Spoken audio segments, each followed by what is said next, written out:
Hi all, welcome back to Career Win updates. Plus one അഡ്മിഷനുമായി ബന്ധപ്പെട്ട് വിദ്യാർത്ഥികളുടെ trial allotment പ്രസിദ്ധീകരിക്കുകയും അതുമായി ബന്ധപ്പെട്ട് എഡിറ്റ് ചെയ്യാനുള്ള ഓപ്ഷൻസ് ഇന്ന് 28/5/2025 അവസാനിക്കുകയും ചെയ്തിരിക്കുകയാണ്. ഇനി വിദ്യാർത്ഥികളുടെ അഡ്മിഷൻ സംബന്ധമായിട്ടുള്ള വളരെ പ്രധാനപ്പെട്ട ഘടകമായിട്ടുള്ള ഫസ്റ്റ് അലോട്ട്മെൻറ്റ് എന്തൊക്കെ കാര്യങ്ങളാണ് ശ്രദ്ധിക്കേണ്ടത്, കൂടാതെ കമ്മ്യൂണിറ്റി കോട്ട, മാനേജ്മെൻറ്റ് കോട്ട ഉൾപ്പെടെയുള്ള പ്രധാനപ്പെട്ട അഡ്മിഷൻ സംബന്ധമായിട്ടുള്ള കാര്യങ്ങളാണ് ഈ വീഡിയോ നിങ്ങളുമായി ചർച്ച ചെയ്യാൻ ആഗ്രഹിക്കുന്നത്. അപ്പോൾ വിശദമായി ഇവിടെ പോകുന്നതിന് എഡ്യൂക്കേഷൻ അഡ്മിഷൻ സംബന്ധമായിട്ടുള്ള എല്ലാ കാര്യങ്ങൾക്കും നമ്മുടെ ചാനൽ മറക്കാതെ സബ്സ്ക്രൈബ് ചെയ്ത് വെക്കാനും ബെല്ലൈക്കൻ എനാബിൾ ചെയ്ത് വെക്കുവാനും ആമുഖമായിട്ട് ഓർമ്മപ്പെടുത്താം. അപ്പോൾ പ്ലസ് വൺ അഡ്മിഷനുമായി ബന്ധപ്പെട്ട് ട്രയൽ അലോട്ട്മെൻറ്റ് വിദ്യാർത്ഥികൾ കൃത്യമായിട്ട് പരിശോധിക്കുകയും അതുമായി ബന്ധപ്പെട്ട് പല വിദ്യാർത്ഥികളും ആവശ്യമായിട്ടുള്ള കാര്യങ്ങൾ എഡിറ്റ് ചെയ്യുകയും ചെയ്തിട്ടുണ്ട്. അതിൽ ഒരുപാട് വിദ്യാർത്ഥികൾ കൊടുത്ത സ്കൂളുകൾ ഏഡ് ചെയ്തിട്ടുണ്ട്. ചില വിദ്യാർത്ഥികൾ സ്കൂളുകൾ പരസ്പരം റീ അറേഞ്ച് ചെയ്തിട്ടുണ്ട്. അതായത് ഒന്നാമത് കൊടുത്ത ഓപ്ഷൻസ് മൂന്നാമത് അങ്ങനെയൊക്കെ പല സ്കൂളുകളും അതിൽ ഓപ്ഷൻസും മാറ്റി കൊടുത്തിട്ടുണ്ട്. അപ്പോൾ ട്രയൽ അലോട്ട്മെൻറ്റുമായി ബന്ധപ്പെട്ട് വിദ്യാർത്ഥി ശ്രദ്ധിക്കേണ്ട പ്രധാനപ്പെട്ട കാര്യങ്ങൾ ഉൾക്കൊള്ളിച്ചുകൊണ്ടുള്ള ഡീറ്റെയിൽ വീഡിയോ നേരത്തെ തന്നെ നമ്മുടെ ചാനലിൽ അപ്ലോഡ് ചെയ്യും. അതുമായി ബന്ധപ്പെട്ട് വിദ്യാർത്ഥി വളരെ കൃത്യമായ രീതിയിൽ അപേക്ഷ അത് മാറ്റുകയും ചെയ്തിട്ടുണ്ട്. അത്തരത്തിൽ എല്ലാ വിദ്യാർത്ഥികൾക്കും അതായത് നിങ്ങളുടെ ട്രയൽ അലോട്ട്മെൻറ്റ് പരിശോധിച്ച് കഴിഞ്ഞാൽ ലാസ്റ്റ് നിങ്ങൾക്ക് പ്രിൻറ്റ് ആപ്ലിക്കേഷൻ ഓപ്ഷൻസ് കാണുവാനും ആ രീതിയിൽ പ്രിൻറ്റ് ആപ്ലിക്കേഷൻസ് വിദ്യാർത്ഥികൾ പ്രിൻറ്റ് അല്ലെങ്കിൽ ജസ്റ്റ് PDF ആയിട്ട് നിങ്ങൾ സേവ് ചെയ്യുകയും ചെയ്തിട്ടുണ്ട്. ഇനി വിദ്യാർത്ഥി ശ്രദ്ധിക്കുന്ന വളരെ പ്രധാനപ്പെട്ട കാര്യമാണ് ഇത്തരത്തിൽ എഡിറ്റ് ചെയ്തിട്ടുള്ള വിദ്യാർത്ഥികൾ. കാരണം നിലവിൽ ട്രയൽ അലോട്ട്മെൻറ്റുമായി ബന്ധപ്പെട്ട് ഒരുപാട് വിദ്യാർത്ഥികൾ നേരത്തെ കൊടുത്ത ഓപ്ഷൻസ് ഏഡ് ചെയ്തിട്ടുണ്ട്, ഡിലീറ്റ് ചെയ്തിട്ടുണ്ട്, അതേപോലെ പേഴ്സണലായിട്ടുള്ള ചില ഡീറ്റെയിൽസുകൾ എഡിറ്റ് ചെയ്തിട്ടുണ്ട്. അപ്പോൾ ഇനി അങ്ങോട്ട് വളരെ പ്രധാനപ്പെട്ട കാര്യമാണ് ഫസ്റ്റ് അലോട്ട്മെൻറ്റ് എന്നുള്ളത്. കാരണം നേരത്തെ പല വിദ്യാർത്ഥികൾക്കും ട്രയൽ അലോട്ട്മെൻറ്റ് ഫുൾ A+ ഉണ്ടായിട്ടും ട്രയൽ അലോട്ട്മെൻറ്റിൽ അഡ്മിഷൻ കിട്ടാത്തവരുണ്ട്. അതൊക്കെ പല റീസൺ നേരത്തെ തന്നെ അപ്ഡേറ്റ് ചെയ്തിരുന്നു. അതായത് ചില വിദ്യാർത്ഥികൾ ഫുൾ A+ ഉണ്ട് എന്ന് കരുതിയിട്ട് ജസ്റ്റ് 1, 2, 3 സ്കൂളിൽ മാത്രം, അതായത് സയൻസാണ് പഠിക്കാൻ ആഗ്രഹിക്കുന്നതെങ്കിൽ ജസ്റ്റ് സയൻസ് മാത്രം കൊടുത്തവരുണ്ട്. അത്തരത്തിൽ വിദ്യാർത്ഥികൾക്ക് പരമാവധി സ്കൂൾ ഓപ്ഷൻസ് ഏഡ് ചെയ്യാൻ വേണ്ടി പറഞ്ഞിട്ടുണ്ടായിരുന്നു. കാരണം 1, 2, 3 സ്കൂളൊക്കെ കൊടുത്ത വിദ്യാർത്ഥിയെ സംബന്ധിച്ചിടത്തോളം ട്രയൽ അലോട്ട്മെൻറ്റിൽ അല്ലെങ്കിൽ ഫസ്റ്റ് അലോട്ട്മെൻറ്റും സെക്കൻഡ് അലോട്ട്മെൻറ്റും ചിലപ്പം അഡ്മിഷൻ കിട്ടിയെന്ന് വരില്ല. അതുകൊണ്ട് തന്നെ പരമാവധി സ്കൂളുകൾ ഏഡ് ചെയ്യാനും ഓപ്ഷൻസ് ഏഡ് ചെയ്യാനും വേണ്ടി പറഞ്ഞിട്ടുണ്ട്. അത്തരത്തിൽ വിദ്യാർത്ഥികളൊക്കെ ഇപ്പം നിലവിൽ ട്രയൽ അലോട്ട്മെൻറ്റിൽ ആ ഓപ്ഷൻസ് ഏഡ് ചെയ്തിട്ടുണ്ട്. ഇനി ഒരുപാട് വിദ്യാർത്ഥികൾ നിരാശയായിട്ടുള്ളൊരു കാര്യമാണ്. കാരണം ട്രയൽ അലോട്ട്മെൻറ്റിൽ അഡ്മിഷൻ കിട്ടിയിട്ടില്ല, അല്ലെങ്കിൽ ട്രയൽ അലോട്ട്മെൻറ്റിൽ ആഗ്രഹിച്ച സ്കൂളല്ല ലഭിച്ചത്, അല്ലെങ്കിൽ 10ാമത്തെ ഓപ്ഷൻസ് അല്ലെങ്കിൽ 12ാമത്തെ ഓപ്ഷൻസ്, ഇങ്ങനെയൊക്കെ പല വിദ്യാർത്ഥികളിലും പ്രധാനപ്പെട്ട നിരാശ ആയിട്ടുള്ളൊരു കാര്യമാണ്. അപ്പോൾ നിങ്ങൾക്ക് മനസ്സിലാക്കി വെക്കേണ്ടത് നിലവിൽ ഈ ട്രയൽ അലോട്ട്മെൻറ്റോടുകൂടെ എല്ലാ വിദ്യാർത്ഥികളും ഏകദേശം ഒട്ടുമിക്ക വിദ്യാർത്ഥികളും ബന്ധപ്പെട്ട കാര്യങ്ങൾ എഡിറ്റ് ചെയ്തിട്ടുണ്ട്. എന്നാൽ ചില വിദ്യാർത്ഥികൾ ഒന്നും തന്നെ എഡിറ്റ് ചെയ്തിട്ടില്ല. കാരണം അവർക്ക് ഓൾറെഡി കൊടുത്ത ഓപ്ഷൻസും കാര്യങ്ങളൊക്കെ വളരെ കൃത്യമായിട്ട് തന്നെയാണുള്ളത്. അപ്പോൾ അതുകൊണ്ട് ആ രീതിയിൽ തന്നെ പഠിക്കാൻ ആഗ്രഹിക്കുന്നവർ ഒന്നും എഡിറ്റ് ചെയ്തിട്ടില്ല.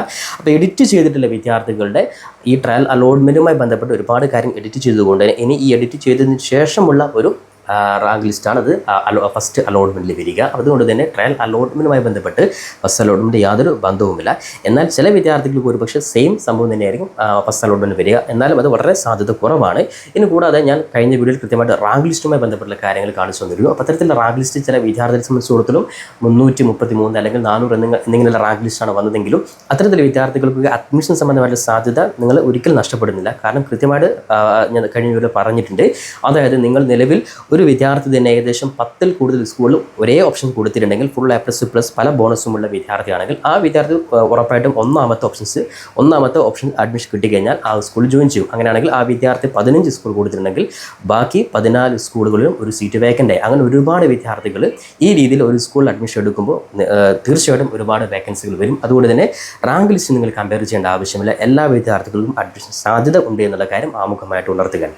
ഇനി അടുത്ത സ്റ്റെപ്പിൽ ശ്രദ്ധിക്കേണ്ട പ്രധാനപ്പെട്ട കാര്യമാണ് ഫസ്റ്റ് അലോട്ട്മെൻറ്റ്. അപ്പോൾ എന്താണ് ഫസ്റ്റ് അലോട്ട്മെൻറ്റ് എന്നുള്ളത് പല വിദ്യാർത്ഥികളിലും മനസ്സിലാക്കി വെക്കേണ്ട കാര്യം രക്ഷിതാക്കൾ മനസ്സിലാക്കി വെക്കുക. നിലവിൽ ഫസ്റ്റ് അലോട്ട്മെൻറ്റ് വിദ്യാർത്ഥികളിൽ പ്രസിദ്ധീകരിക്കുക ജൂൺ 2-ാം തീയതിയാണ്. ഇപ്പോൾ ജൂൺ 2-ാം തീയതി ഏകദേശം രാവിലെ നിങ്ങൾക്ക് ഫസ്റ്റ് അലോട്ട്മെൻറ്റ് പരിശോധിക്കാൻ സാധിക്കുന്നുണ്ട്. അതുമായി ബന്ധപ്പെട്ട അപ്ഡേറ്റ്സ് വന്നാൽ കൃത്യമായിട്ട് വിദ്യാർത്ഥി നമ്മുടെ ചാനൽ തന്നെ ഇൻഫോം ചെയ്യുന്നതായിരിക്കും. അപ്പോൾ ജൂൺ 2-ാം തീയതി മുതൽ വിദ്യാർത്ഥികൾക്ക് നേരത്തെ ഇപ്പോൾ ട്രയൽ അലോട്ട്മെൻറ്റ് പരിശോധിച്ച അതേ രീതിയിൽ നിങ്ങൾ ജസ്റ്റ് HSCAPൻ്റെ ഒഫീഷ്യൽ വെബ്സൈറ്റിൽ കയറിയിട്ട് നിങ്ങൾ കാൻഡിഡേറ്റ് ലോഗിൻ നിങ്ങൾ ആ ലിങ്ക് ക്ലിക്ക് ചെയ്ത് കഴിഞ്ഞാൽ നിങ്ങൾ ആപ്ലിക്കേഷൻ നമ്പറും ബന്ധപ്പെട്ട രേഖകളും നിങ്ങൾ ജസ്റ്റ് ടൈപ്പ് ചെയ്ത് കൊടുത്തു കഴിഞ്ഞാൽ നിങ്ങളുടെ ഫസ്റ്റ് അലോട്ട്മെൻറ്റ് നിങ്ങൾക്ക് മനസ്സിലാക്കാൻ സാധിക്കുന്നതാണ്. പിന്നെ എന്തൊക്കെയാണ് ഫസ്റ്റ് അലോട്ട്മെൻറ്റ് ചെയ്യേണ്ട കാര്യങ്ങൾ? വളരെ സിമ്പിളായിട്ട് ജസ്റ്റ് കാര്യങ്ങൾ പറയുകയാണ്. അത് ഫസ്റ്റ് അലോട്ട്മെൻറ്റുമായി ബന്ധപ്പെട്ട് ശ്രദ്ധിക്കേണ്ട കാര്യം നിലവിൽ ഒന്നാമത് കൊടുത്ത ഓപ്ഷൻസ് ഒരു വിദ്യാർത്ഥി just MM higher secondary school എന്നുള്ള ഒരു സ്കൂളുണ്ടെങ്കിൽ ആ MM ഹയർ സെക്കൻഡറി സ്കൂൾ ഒന്നാമത്തെ ഓപ്ഷൻസ് സയൻസ് കൊടുത്ത വിദ്യാർത്ഥി അല്ലെങ്കിൽ ഒന്നാമത്തെ ഓപ്ഷൻസ് കൊമേഴ്സ് കൊടുത്ത വിദ്യാർത്ഥി അല്ലെങ്കിൽ ഹ്യൂമാനിറ്റീസ് കൊടുത്ത വിദ്യാർത്ഥിയാണെങ്കിൽ ഒന്നാമത്തെ ഓപ്ഷൻ തന്നെ നിങ്ങൾക്ക് ലഭിച്ചിട്ടുണ്ടെങ്കിൽ അത്തരത്തിലെ വിദ്യാർത്ഥികൾ നിർബന്ധമായിട്ടും ഫസ്റ്റ് അലോട്ട്മെൻറ്റ് അതായത് സെക്കൻഡ് അലോട്ട്മെൻറ്റ് വരുന്നതിന് മുമ്പുള്ള നിശ്ചിത സമയമുണ്ട്. ആ സമയത്തിനുള്ളിൽ ഒന്നാമത്തെ അലോട്ട്മെൻറ്റ് ലഭിച്ച സ്കൂളിൽ നേരിട്ട് പോയിട്ട് എല്ലാ ഡോക്യുമെൻറ്റ്സ് അതായത് നിങ്ങളുടെ SLC അതേപോലെ തന്നെ നിങ്ങളുടെ TC CC ഉൾപ്പെടെയുള്ള ബന്ധപ്പെട്ട എല്ലാ രേഖകളും എടുത്തുകൊണ്ട് നിങ്ങളും അതായത് വിദ്യാർത്ഥിയും രക്ഷിതാവും നേരിട്ട് പോയിട്ട് ഫസ്റ്റ് അലോട്ട്മെൻറ്റിൽ ഒന്നാമത്തെ ഓപ്ഷൻ കിട്ടിയ വിദ്യാർത്ഥികൾ നേരിട്ട് പോയിട്ട് സ്കൂളിൽ അഡ്മിഷൻ എടുക്കുകയും ബന്ധപ്പെട്ട ഫീസ് ഉൾപ്പെടെയുള്ള കാര്യങ്ങളൊക്കെ നിങ്ങൾ അവിടെ കൊടുക്കുകയും ചെയ്യണം. ഇതാണ് ഒന്നാമത്തെ അലോട്ട്മെൻറ്റിൽ ഫസ്റ്റ് ഓപ്ഷൻ കിട്ടിയ വിദ്യാർത്ഥികൾ ചെയ്യേണ്ടത്. ഇനി ഒന്നാമത്തെ അലോട്ട്മെൻറ്റിൽ തന്നെ നിലവിൽ രണ്ടാമത്തെ ഓപ്ഷനാണ് കിട്ടിയത്, അല്ലെങ്കിൽ മൂന്നാമത്തെ ഓപ്ഷൻ, അല്ലെങ്കിൽ 14ാമത്തെ ഓപ്ഷനാണ് കിട്ടിയത്, അല്ലെങ്കിൽ 20ാമത്തെ ഓപ്ഷനാണ് കിട്ടിയത്. അത്തരത്തിലെ വിദ്യാർത്ഥികൾ ശ്രദ്ധിക്കേണ്ടത് നിങ്ങൾക്ക് 20ാമത്തെ ഓപ്ഷൻ അല്ലെങ്കിൽ 15ാമത്തെ ഓപ്ഷനാണ് നിങ്ങൾക്ക് ഫസ്റ്റ് അലോട്ട്മെൻറ്റിൽ അഡ്മിഷൻ കിട്ടിയതെങ്കിൽ അത്തരത്തിലെ വിദ്യാർത്ഥികൾ എവിടെയാണ് അഡ്മിഷൻ കിട്ടിയിട്ടുള്ളത് ആ അഡ്മിഷൻ കിട്ടിയ സ്കൂളിൽ വിദ്യാർത്ഥിയും രക്ഷിതാവും നേരിട്ട് പോയിട്ട് ടെമ്പററി അഡ്മിഷൻ എടുക്കുവാൻ സാധിക്കുന്നതാണ്. അപ്പോൾ ടെമ്പററി അഡ്മിഷൻ നിങ്ങൾ നേരിട്ട് സ്കൂളിൽ നിങ്ങൾ പോകണം. അപ്പോൾ പെർമനൻറ്റ് അഡ്മിഷൻ അതേപോലെ ടെമ്പററി അഡ്മിഷൻ. അപ്പോൾ കാരണം അത്തരത്തിൽ വിദ്യാർത്ഥി എന്തുകൊണ്ട് ടെമ്പററി അഡ്മിഷൻ എടുക്കുക എന്ന് വെച്ചാൽ ആ വിദ്യാർത്ഥിക്ക് മുമ്പിലത്തെ ഓപ്ഷൻസ് ഹയർ ഓപ്ഷൻസ് ഇനിയും ഒരുപാടുണ്ട്. അപ്പോൾ അതുകൊണ്ട് തന്നെ 5ാമത്തെ ഓപ്ഷൻ കിട്ടിയ വിദ്യാർത്ഥിയാണെങ്കിൽ വിദ്യാർത്ഥിയുടെ മുമ്പിൽ 4 അതേപോലെ 3, 2, 1 ഈ രീതിയിൽ ഓപ്ഷൻസ് ഉണ്ട്. അപ്പോൾ അത്തരത്തിലെ വിദ്യാർത്ഥികൾക്ക് ഹയർ ഓപ്ഷൻസ് വെയിറ്റ് ചെയ്യുവാനും ടെമ്പററി അഡ്മിഷൻ നേരിട്ട് പോയിട്ട് സ്കൂളിൽ ജസ്റ്റ് ബന്ധപ്പെട്ട സർട്ടിഫിക്കറ്റ് സബ്മിറ്റ് ചെയ്യുക, ഫീസ് കാര്യങ്ങളൊന്നും അടക്കേണ്ട ആവശ്യമില്ല. ജസ്റ്റ് സ്കൂളിൽ നിങ്ങൾ ടെമ്പററി അഡ്മിഷനാണ് നിങ്ങൾക്ക് പറയുവാൻ സാധിക്കുന്നതാണ്.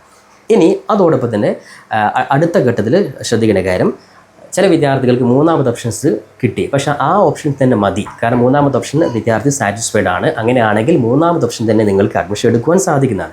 അപ്പോൾ അതിനെന്താണ് ചെയ്യുന്നത്? അപ്പോൾ ഒന്നാമത്തെ അലോട്ട്മെൻറ്റിൽ 3ാമത്തെ ഓപ്ഷനാണ് കിട്ടിയതെങ്കിൽ വിദ്യാർത്ഥിക്ക് മുകളിലെ 1, 2 ഓപ്ഷൻസ് നിങ്ങൾക്ക് ക്യാൻസൽ ചെയ്യുവാനും അതേപോലെ തന്നെ ഇപ്പോൾ ലഭിച്ച 3ാമത്തെ ഓപ്ഷൻ നിങ്ങൾക്ക് പോയിട്ട് പെർമനൻറ്റ് അഡ്മിഷൻ എടുക്കുവാനും സാധിക്കുന്നതാണ്. അപ്പോൾ ക്യാൻസൽ ചെയ്യുന്ന കാര്യങ്ങളൊക്കെ നിങ്ങൾ നേരിട്ട് പോയിട്ട് സ്കൂളിൽ പോയി കഴിഞ്ഞാൽ നിങ്ങൾക്ക് ആ പ്രിൻസിപ്പൽ സഹിതം നിങ്ങൾക്ക് കാര്യങ്ങൾ അറിയിച്ചുകൊണ്ട് ഞാൻ ഈ സ്കൂളിൽ 3ാമത്തെ ഓപ്ഷനാണ് കിട്ടിയതെങ്കിലും 1, 2 ഓപ്ഷൻസ് ഞാൻ ക്യാൻസൽ ചെയ്യുന്നു, എനിക്കിവിടെ പെർമനൻറ്റ് അഡ്മിഷൻ എടുക്കണം എന്ന് പറഞ്ഞാൽ നിങ്ങൾക്ക് ഇവിടെ പെർമനൻറ്റ് അഡ്മിഷൻ എടുക്കുവാൻ സാധിക്കുന്നതാണ്.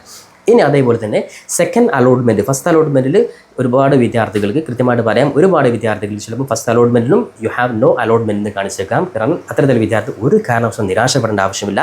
സെക്കൻഡ് അലോട്ട്മെൻറ്റ് HS CAP അതായത് ജൂൺ 10ാം തീയതി തന്നെ പ്രസിദ്ധീകരിക്കും. ആ 10ാം തീയതി നിങ്ങൾക്ക് വെയിറ്റ് ചെയ്യാം. ഇനി 10ാം തീയതി നിങ്ങൾക്ക് എവിടെയും അഡ്മിഷൻ കിട്ടിയില്ലെങ്കിൽ അല്ലെങ്കിൽ 10ാം തീയതി നിങ്ങൾ ഹയർ ഓപ്ഷൻസ് വെയിറ്റ് ചെയ്തു, 5ാമത് കിട്ടിയ വിദ്യാർത്ഥി 3ാമത്തെ ഓപ്ഷനാണ് കിട്ടിയതെങ്കിൽ ആ വിദ്യാർത്ഥിക്ക് വീണ്ടും 3ാമത്തെ അലോട്ട്മെൻറ്റ് വെയിറ്റ് ചെയ്യാം. അത് ഏകദേശം 16ാം തീയതിക്കുള്ളിലാണ് 3ാമത്തെ അലോട്ട്മെൻറ്റ് പ്രസിദ്ധീകരിക്കുക.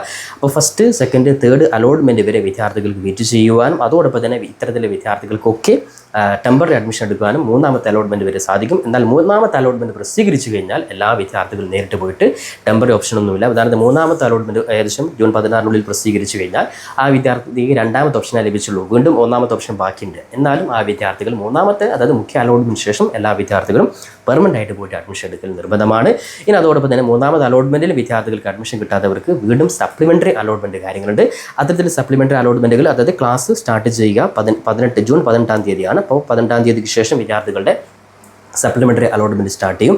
അതുമായി ബന്ധപ്പെട്ട് സെപ്പറേറ്റ് അപേക്ഷ വീണ്ടും നിങ്ങൾ അപേക്ഷയല്ല സെപ്പറേറ്റ് നിങ്ങൾ എഡിറ്റ് ചെയ്ത് ഓപ്ഷൻസ് നിങ്ങൾ ചെയ്ത് കൊടുക്കണം. അതുമായി ബന്ധപ്പെട്ട കാര്യങ്ങളൊക്കെ നമ്മുടെ ചാനൽ കൃത്യമായി നിങ്ങൾ അറിയിക്കുന്നതായിരിക്കും. ഇനി അതോടൊപ്പം തന്നെ ശ്രദ്ധിക്കേണ്ട പ്രധാനപ്പെട്ട കാര്യമാണ് കമ്മ്യൂണിറ്റി കോട്ട അഡ്മിഷൻ. കാരണം ഒട്ടുമിക്ക സ്കൂളുകളിലും കമ്മ്യൂണിറ്റി വിഭാഗത്തിൽപ്പെട്ട ചില സമ്പന്ന വിഭാഗത്തിൽപ്പെട്ട വിദ്യാർത്ഥികൾക്ക് പ്രത്യേകമായിട്ടുള്ള അഡ്മിഷൻ സീറ്റാണ് കമ്മ്യൂണിറ്റി കോട്ട അഡ്മിഷൻ. അത്തരത്തിൽ ഒട്ടുമിക്ക സ്കൂളുകളും നേരത്തെ തന്നെ കമ്മ്യൂണിറ്റി കോട്ട ആപ്ലിക്കേഷൻ ഫോം വിതരണം ചെയ്തിട്ടുണ്ട്. അപ്പോൾ നിങ്ങളുടെ നാട്ടിലുള്ള നിങ്ങളുടെ കമ്മ്യൂണിറ്റി വിഭാഗത്തിൽപ്പെട്ട സ്കൂൾ നിങ്ങൾ നിർബന്ധമായിട്ട് നിങ്ങൾ ആ ഒരു സർട്ടിഫിക്കറ്റ് നിങ്ങൾ വാങ്ങി വെക്കണം. കാരണം കമ്മ്യൂണിറ്റി കോട്ട നിങ്ങളുടെ സംവരണമാണ്. അത്തരത്തിൽ കമ്മ്യൂണിറ്റി കോട്ട സീറ്റുള്ള സ്കൂളിൽ നിങ്ങൾ നേരിട്ട് പോയിട്ട്, കാരണം ഒട്ടുമിക്ക സ്കൂൾ നേരത്തെ തന്നെ സർട്ടിഫിക്കറ്റ് വിതരണം ചെയ്തിട്ടുണ്ട്. അത്തരത്തിൽ സർട്ടിഫിക്കറ്റ് വിതരണം നിങ്ങൾ നേരിട്ട് പോയിട്ട് അവിടെ സർട്ടിഫിക്കറ്റ് അല്ല അപേക്ഷാ ഫോം വിതരണം ചെയ്തിട്ടുണ്ട്. ആ അപേക്ഷാ ഫോം കൃത്യമായിട്ട് നിങ്ങൾ എഴുതിയിട്ട് ഫില്ല് ചെയ്ത് നിങ്ങൾ ആ ബന്ധപ്പെട്ട സ്കൂളിൽ തന്നെ നിങ്ങൾ സബ്മിറ്റ് ചെയ്യണം. അതിൻ്റെ rank list, community quota rank list ഏകദേശം ജൂൺ 9-ാം തീയതി പ്രസിദ്ധീകരിക്കുക. അപ്പോൾ ആ റാങ്ക് ലിസ്റ്റിൽ നിങ്ങൾ ഉൾപ്പെട്ടിട്ടുണ്ടെങ്കിൽ ഒരു സ്കൂൾ കമ്മ്യൂണിറ്റിയിൽ ഇത്ര സീറ്റ് ഉണ്ടെങ്കിൽ ആ സീറ്റിൻ്റെ റാങ്ക് അടിസ്ഥാനത്തിൽ നിങ്ങൾ ഇൻ്റർവ്യൂ കാര്യങ്ങൾ നിങ്ങൾ അതായത് നിങ്ങൾ അവിടെ രക്ഷിതാവും വിദ്യാർത്ഥിയും അറ്റൻഡ് ചെയ്യണം. അതിനുശേഷം നിങ്ങൾക്ക് അഡ്മിഷൻ കിട്ടുകയാണെങ്കിൽ അവിടെ നിങ്ങൾക്ക് ആ സ്കൂളിൽ നിങ്ങൾ അഡ്മിഷൻ എടുക്കുവാൻ സാധിക്കുന്നതാണ്. ഇനി അതുപോലെ മാനേജ്മെൻറ്റ് കോട്ട എന്ന് പറയും സ്വാഭാവികമായിട്ടും ബന്ധപ്പെട്ട സ്കൂളിൽ എല്ലാ എയ്ഡഡ് സ്കൂളുകളിലും മാനേജ്മെൻറ്റ് കോട്ട ഉണ്ടാകും. മൊത്തത്തിൽ മാനേജ്മെൻറ്റ് സീറ്റ് ഏകദേശം ഈ പറഞ്ഞ രീതിയിൽ തന്നെ ഒട്ടുമിക്ക സ്കൂളും ആപ്ലിക്കേഷൻ ഫോം വിതരണം ചെയ്തിട്ടുണ്ട്. അപ്പോൾ നിങ്ങൾ ജസ്റ്റ് ബന്ധപ്പെട്ട് നിങ്ങൾ ആപ്ലിക്കേഷൻ ഫോം വാങ്ങിയിട്ട് അതുമായി ബന്ധപ്പെട്ട മാനേജ്മെൻറ്റ് സീറ്റ് നിങ്ങൾക്ക് ഡയറക്റ്റ് കൺഫേം ആക്കുവാൻ സാധിക്കുന്നത്. അത് ബന്ധപ്പെട്ട മാനേജ്മെൻറ്റാണ് ആ കാര്യം തീരുമാനിക്കുക. അപ്പോൾ ആ ഒരു ആപ്ലിക്കേഷൻ ഫോം ഫില്ല് ചെയ്ത് മാനേജ്മെൻറ്റ് നിങ്ങൾക്ക് സീറ്റ് വാങ്ങുവാൻ സാധിക്കുന്നതാണ്. അപ്പോൾ ഇത്രയും കാര്യങ്ങളാണ് +1 അഡ്മിഷനുമായി ബന്ധപ്പെട്ട വിദ്യാർത്ഥികൾ ഇപ്പോൾ ചെയ്യുന്നത്. അപ്പോൾ ഫസ്റ്റ് അലോട്ട്മെൻറ്റ് ശ്രദ്ധിക്കുക, ജൂൺ 2-ാം തീയതി പ്രസിദ്ധീകരിക്കും. അതുമായി ബന്ധപ്പെട്ടുള്ള ഡീറ്റെയിൽ ആയിട്ട് ആ സമയത്ത് നിങ്ങൾ അപ്ഡേറ്റ് ചെയ്യുന്നതായിരിക്കും. അതോടൊപ്പം തന്നെ കോമൺ ആയിട്ട് വിദ്യാർത്ഥി ശ്രദ്ധിക്കുക, പലപ്പോഴും SLC കഴിഞ്ഞ വിദ്യാർത്ഥികൾ ജസ്റ്റ് ഒരു +1 കോഴ്സിനെ മാത്രം ആശ്രയിക്കുന്നവരുണ്ട്. എന്നാൽ നിലവിലത്തെ സാഹചര്യത്തിൽ +1 അല്ലാത്ത മറ്റു പല തൊഴിലധിഷ്ഠിത കോഴ്സുകൾ പ്രൊവൈഡ് ചെയ്യുന്ന പ്രധാനപ്പെട്ട മേഖലയാണ് പോളിടെക്നിക് അഡ്മിഷൻ എന്ന് പറയുന്നത്. അപ്പോൾ നിലവിൽ ഞാൻ കഴിഞ്ഞൊരു വീഡിയോ തൊട്ട് മുമ്പ് ചെയ്ത എൻ്റെ ഈ ഒരു ചാനൽ തന്നെ ജസ്റ്റ് സ്ക്രോൾ ചെയ്ത് കഴിഞ്ഞാൽ പോളി അഡ്മിഷൻ ഒരു വീഡിയോ കാണാൻ സാധിക്കും. അത് കൃത്യമായിട്ട് രക്ഷിതാക്കളും വിദ്യാർത്ഥികൾ മനസ്സിലാക്കി വെക്കുക. കാരണം പോളിടെക്നിക് എന്ന് പറയുമ്പോൾ ഡിപ്ലോമ എഞ്ചിനീയറിംഗ്, ഡിപ്ലോമ ജനറൽ എന്ന് പറയുമ്പോൾ 3 വർഷത്തെ ഡിപ്ലോമ എന്ന് പറയുമ്പോൾ ഒരുപാട് സാധ്യതകളാണ്. പ്രത്യേകിച്ച് കേരള PSC ഉൾപ്പെടെയുള്ള മേഖലയിലൊക്കെ പോളി കോഴ്സുകൾ കഴിഞ്ഞവർക്ക് ഒരുപാട് വേക്കൻസികൾ വരുന്നുണ്ട്. അപ്പോൾ അതുകൊണ്ട് തന്നെ പോളി എന്നൊക്കെ പറയുമ്പോൾ വളരെ നിസ്സാരവൽക്കരിക്കുന്ന പല രക്ഷിതാക്കളും വിദ്യാർത്ഥികളുണ്ട്. അപ്പോൾ ജസ്റ്റ് ഒരു +1ൻ്റെ കൂടെ തന്നെ അതായത് +1 നോർമലായിട്ടുള്ള കോഴ്സ് കഴിയുന്നതിനോടൊപ്പം ഒരു പ്രൊഫഷണൽ ആയിട്ടുള്ള കോഴ്സ് SLC കഴിഞ്ഞ വിദ്യാർത്ഥികൾ ചെയ്യുവാൻ സാധിക്കുന്ന വളരെ പ്രധാനപ്പെട്ട കോഴ്സുകളാണ് പോളിടെക്നിക് അഡ്മിഷൻ. നിലവിൽ വിദ്യാർത്ഥികൾ അതും അതിൻ്റെ സാധ്യത മനസ്സിലാക്കി അപേക്ഷ കൊടുക്കുക. അതേ രീതിയിൽ തന്നെ മറ്റൊരു പ്രധാനപ്പെട്ട മേഖലയാണ് ITI അഡ്മിഷൻ എന്ന് പറയുന്നത്. ഇതും ഒരുപാട് തൊഴിലധിഷ്ഠിത മേഖലയിലോട്ട് പ്രോത്സാഹിപ്പിക്കുന്ന കോഴ്സുകളാണ്. അപ്പോൾ ജസ്റ്റ് കേവലം ഒരു +1-നേക്കാൾ അതേ VHS എന്ന് പറയുമ്പോൾ വൊക്കേഷണൽ ഹയർ സെക്കൻഡറി, അതും പ്രൊഫഷണൽ ആയിട്ടുള്ള മേഖലയിലോട്ട് പോകുന്ന ജസ്റ്റ് കേവലം ഒരു +2-ൻ്റെ കൂടെ പ്രൊഫഷണൽ ആയിട്ടുള്ള പല നേട്ടങ്ങളും സർട്ടിഫിക്കറ്റും ലഭിക്കുന്ന കോഴ്സുകളാണ്. അപ്പോൾ നോർമലായിട്ട് +1 അഡ്മിഷൻ ആശ്രയിക്കുന്നതോടൊപ്പം തന്നെ വിദ്യാർത്ഥികൾക്ക് മാർക്ക് കുറഞ്ഞ വിദ്യാർത്ഥികൾക്ക് ഇത്തരത്തിലുള്ള പോളി, ITI അതേപോലെ തന്നെ VHS മേഖലകളൊക്കെ പോകാൻ സാധിക്കുന്നതാണ്. അപ്പോൾ ഇത്തരത്തിൽ അവസരങ്ങൾ കൂടി വിദ്യാർത്ഥികൾ രക്ഷിതാക്കൾ മനസ്സിലാക്കിക്കൊണ്ട് അഡ്മിഷൻ സംബന്ധമായിട്ട് കാര്യങ്ങൾ നീക്കുക. അപ്പോൾ ഇത്തരത്തിൽ അഡ്മിഷൻ സംബന്ധമായിട്ടുള്ള ഇനി അതോടൊപ്പം തന്നെ അഡ്മിഷൻ എടുത്തു കഴിഞ്ഞാൽ സ്കോളർഷിപ്പ് സംബന്ധമായിട്ടുള്ള ഒരുപാട് അപ്ഡേറ്റ്സ്, അത്തരത്തിൽ എല്ലാ കാര്യങ്ങളും കൃത്യമായിട്ട് നമ്മുടെ ചാനൽ നിങ്ങൾ അപ്ഡേറ്റ് ചെയ്യുന്നതായിരിക്കും. അതുകൊണ്ട് ചാനൽ ഇനിയും സബ്സ്ക്രൈബ് ചെയ്യാത്തതുണ്ടെങ്കിൽ മറക്കാതെ ഇപ്പോൾ തന്നെ സബ്സ്ക്രൈബ് ചെയ്ത് വെക്കാനും ബെല്ലൈക്കൻ എനാബിൾ ചെയ്ത് വെക്കുവാനും പരമാവധി നിങ്ങളുടെ സുഹൃത്തുക്കൾ കൂടി ഇത്തരത്തിൽ ഇവിടെ ഷെയർ ചെയ്ത് കൊടുക്കാനും കൂടി ഉറപ്പെടുത്തിക്കൊണ്ട് പുതിയൊരു അപ്ഡേറ്റ് നമുക്ക് വീണ്ടും കണ്ടുമുട്ടാം. അതുവരെയും തൽക്കാലം it's me Sawad Alisseri. Thank you for watching this video.